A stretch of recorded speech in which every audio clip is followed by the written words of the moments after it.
Alors, bonjour à tous et bienvenue dans cette nouvelle vidéo. Donc aujourd'hui nous allons répondre à une question de Cyril qui est est-ce que le surdoué peut perdre ses capacités ou les voir drastiquement diminuer suite à une dépression qui s'est prolongée dans le temps?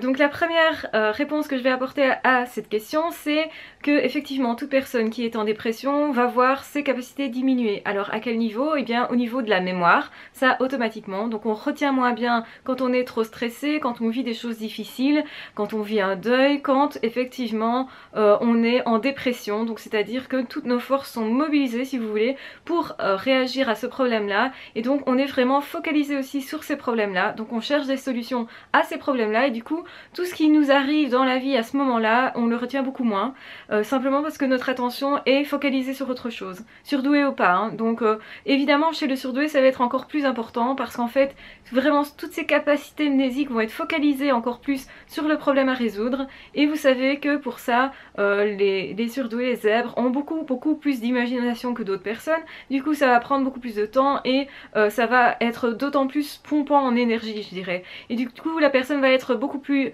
fatiguée. Donc une dépression se voit justement parce que vous avez des marques de fatigue, des difficultés d'endormissement, des réveils nocturnes, des difficultés de mémorisation, des difficultés mnésiques, donc une lenteur, etc. Un manque d'attrait pour tout, un manque de motivation pour toutes les activités, en tout cas journalières. Pourquoi? Parce que la force, si vous voulez, psychique de l'individu est mobilisée sur autre chose qui fait partie du passé, qui n'a pas été digéré, mais ce qui serait normal, c'est de se dire ok, je vis dans un état second parce que j'ai vécu quelque chose de difficile et toutes mes forces sont mobilisées là-dessus et je l'accepte. Si vous l'acceptez, ça vous permet de prendre directement de front entre guillemets le problème et du coup de ne pas aller le placer dans une zone plus inconsciente ou moins consciente pour justement pouvoir le traiter tout de suite et pas le faire ressurgir après moult péripéties, puisque le fait de mettre dans sa mémoire quelque chose qui n'a pas pu être traité tout de suite va mobiliser d'autant plus vos forces, va vous faire d'autant plus perdre de l'énergie parce que vous allez devoir lutter tout le temps pour maintenir cela le plus possible loin de vous dans une zone plus ou moins confortable justement.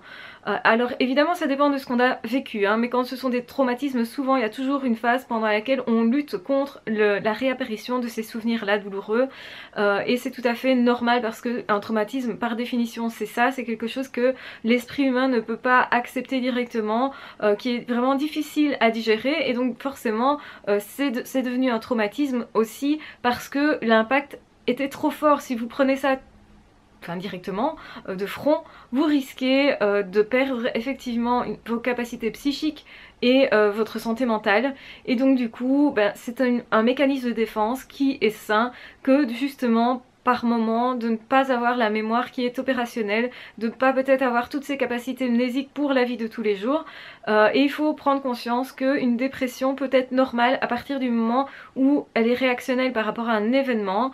Si vous venez de perdre quelqu'un de très proche, eh bien il faut compter quand même plus ou moins 2 ans pour vous dire que vous allez revivre normalement ensuite. Alors évidemment il y aura d'autres étapes, d'autres passages, ça va pas être, ça va pas rester au même stade que ce que vous êtes actuellement au tout début quand vous venez d'avoir l'information et qu'elle est difficilement digérable justement, mais le but de, ce que je veux dire par là c'est qu'il y a quand même une étape normale de digestion et une certaine patience à avoir quand on a vécu quelque chose de difficile, donc le mieux c'est de l'accepter et de se laisser un peu vivre à ce moment-là, de ne pas trop se tracasser que oui effectivement nos capacités sont diminuées, mais c'est le cas pour n'importe quel individu. Effectivement quand il s'agit d'un zèbre, et bien là ça va prendre des proportions beaucoup plus grosses. Pourquoi? Parce que vous avez une hypersensibilité qui est d'office là, qui va faire forcément que le traumatisme va être plus impactant, on va dire, puisque la personne va y réagir beaucoup plus et donc du coup a peut-être plus tendance aussi à le remettre dans l'inconscient, on va le dire comme ça, hein, pour faire simple, à mettre les vêtements traumatisants plus facilement dans l'inconscient, donc vraiment le mettre en arrière-fond et essayer du coup pour essayer de revivre normalement à ce moment-là, sauf que effectivement de toute façon il va falloir à un moment donné s'en occuper, le digérer, travailler dessus, etc. Et plus on se consacre à ça directement et plus normalement on met enfin on va mieux digérer les choses et donc du coup on va retrouver un certain équilibre plus vite en tout cas et un meilleur équilibre je dirais. Hein. Le fait de voir vraiment les événements tels quels, de décider de les analyser, de travailler dessus, va vous permettre effectivement d'avancer réellement. Donc quand vous essayez d'occulter tout ça, bah, ça ne fonctionne pas terriblement au niveau de la thérapie, au niveau de votre bien-être, donc c'est-à-dire que vous risquez de faire durer votre deuil beaucoup plus longtemps et aussi du coup d'avoir tous les inconvénients du deuil, de la dépression, c'est-à-dire la fatigue qui reste là, les idées noires, les idées suicidaires éventuellement, et traverser d'autant plus des passages à vide, d'ennui, de difficulté à aller vers les autres, de sensibilité qui est placée parfois pas comme on le voudrait, donc c'est se mettre à pleurer à certains moments où il n'y a pas lieu, parce que bah, simplement c'est la mémoire qui refait surface à ce moment-là, qui est réactivée par quelque chose de similaire que l'on vivrait dans l'environnement proche, ou simplement à travers un film, à travers une chanson, à travers... Voilà, ça peut être vraiment à travers tout. Et donc l'hypersensible, bah oui, il va vivre ça de 100%, hein. C'est pas juste 100%, c'est beaucoup plus.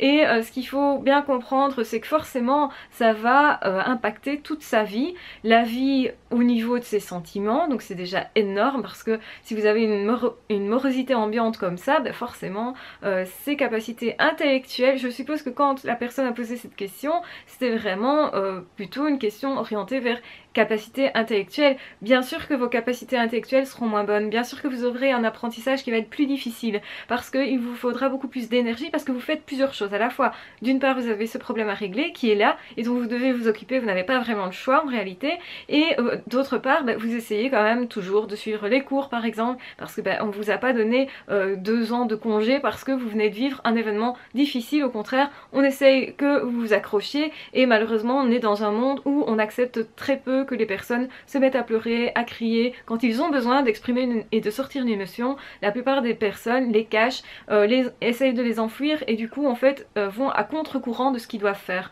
Et tout ça c'est parce qu'on a peur du regard des autres, ou parce que parce qu'il y a éventuellement un maître d'école qui va vous dire mais non, je vais te mettre 0 si tu perturbes la classe, et te mettre à crier ou à pleurer, non, que tes émotions tu dois les gérer mieux que ça. Surtout quand il s'agit d'un hypersensible, les autres qui sont lambda ne comprennent pas nécessairement la vigueur de l'émotion en tant que telle, et du coup aussi que le deuil et la dépression va être vécu différemment. Alors est-ce qu'on va perdre ses capacités? En réalité non. Quelque part ces capacités-là sont simplement mobilisées sur autre chose, c'est ce qu'il faut bien comprendre. Donc vous risquez pas de perdre vos capacités, vous allez les récupérer une fois que vous aurez fait votre deuil, une fois qu'en fait le travail est terminé au niveau psychique, vous allez récupérer toute votre vitalité, toute votre rapidité d'esprit, et normalement ça va avec l'optimisme. Le fait de justement ne plus s'intéresser à rien va faire que vous allez retenir beaucoup moins, parce qu'en fait votre cœur n'y est pas, mais parce que votre cœur a besoin justement d'être réparé, d'être guéri, d'être apaisé je vais dire, et donc le temps de penser la blessure, forcément vous allez être beaucoup moins apte à digérer des informations, beaucoup moins apte aussi à rentrer en contact relationnellement, vous n'aurez peut-être plus nécessairement envie de vous faire ami avec une personne parce que justement vous avez perdu cet ami là.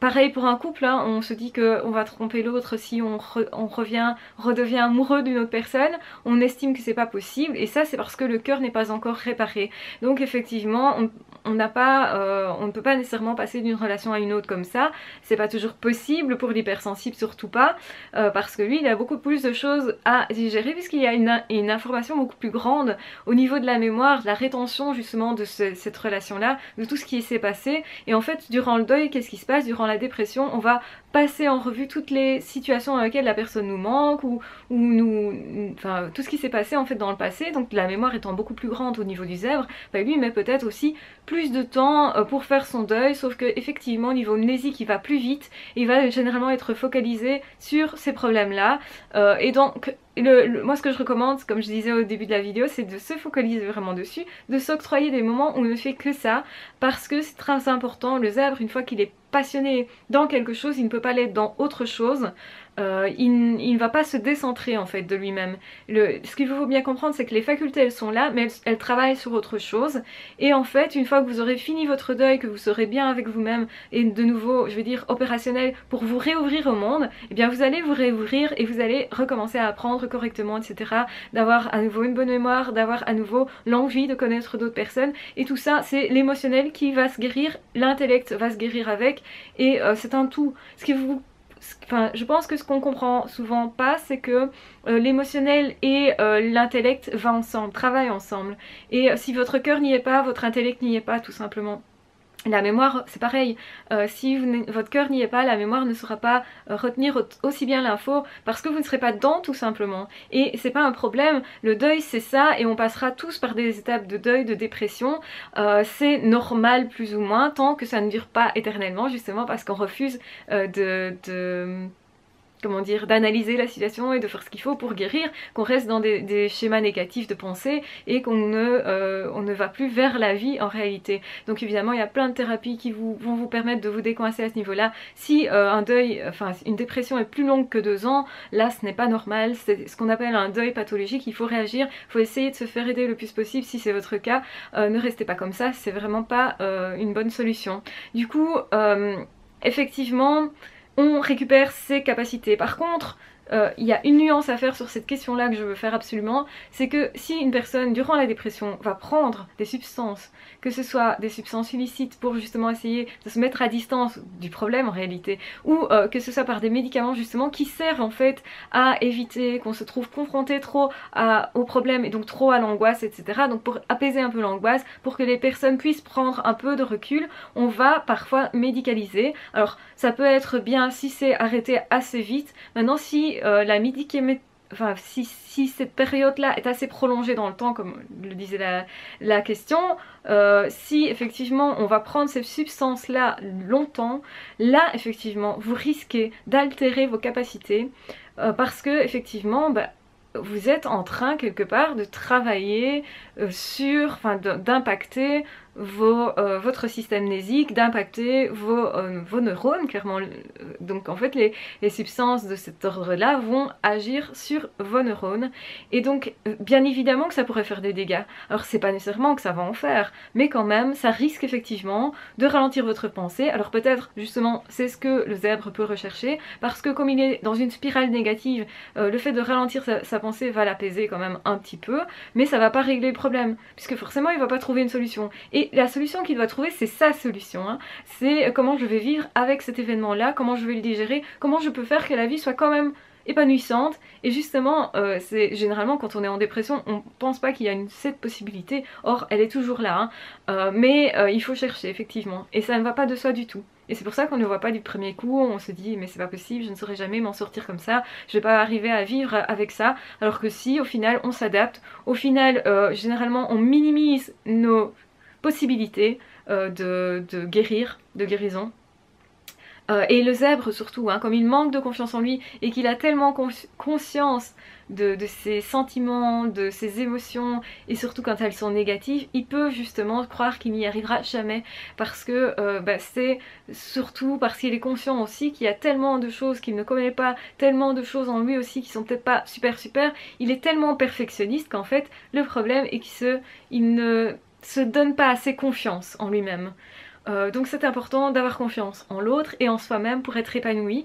Et donc d'abord, il faut s'ouvrir à soi-même, se laisser digérer les choses, s'accepter tel qu'on a, avec cette émotivité qui est énorme, et ne pas trop écouter justement les autres qui vous disent peut-être qu'on devrait avancer plus vite, ou peut-être qu'on ne devrait plus revenir avec ça. Et bien si c'est quelque chose qui vous travaille encore, c'est qu'il y a encore quelque chose à digérer là-bas, c'est qu'il y a un cadeau derrière aussi. Cherchez vraiment ça pour vous sortir d'une dépression. Il y a vraiment la meilleure façon de se sortir d'une dépression, c'est qu'est-ce que je vais faire de cette douleur de façon à en faire quelque chose de beau, que ce soit pour moi, que ce soit pour les autres.